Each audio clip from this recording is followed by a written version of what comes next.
Imagine your city surrounded by enemies. No food, no escape, just snow, silence, and starvation. This isn't fiction. This happened. For 872 days, the people of Leningrad endured one of the most brutal sieges in human history. This is the forgotten hell of World War II. This is the Siege of Leningrad. It was 1941. Hitler had a dream to crush the Soviet Union, and one of his targets was the symbolic city of Leningrad. Once the home of the Russian Revolution, it was a jewel of Soviet pride. The Germans didn't want to occupy it. They wanted to starve it to death. On September 8th, the city was surrounded, roads cut, railways bombed, no supplies in, no one out. Leningrad refused to surrender. Civilians dug trenches, built barricades, and took up arms. Museums were emptied to protect priceless art. People melted down church bells to make bullets.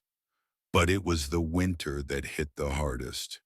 Temperatures dropped below 30 degrees, heating failed, pipes froze, and then the food ran out. The daily bread ration dropped to 125 grams, a piece smaller than your palm. People boiled leather belts, ate wallpaper paste. Some even turned to the unthinkable.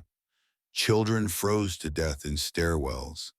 Bodies lay on the streets, untouched, because if you used your strength to bury them, you might not survive another day.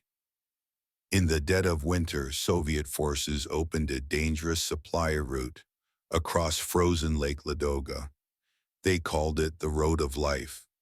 Trucks carried food across the ice, dodging Nazi bombers and collapsing ice sheets. Many drivers vanished into the freezing depths. But for every one that made it, a life was saved in the starving city. Even in hell, art survived. In 1942, composer Dmitri Shostakovich wrote his Seventh Symphony inside the city.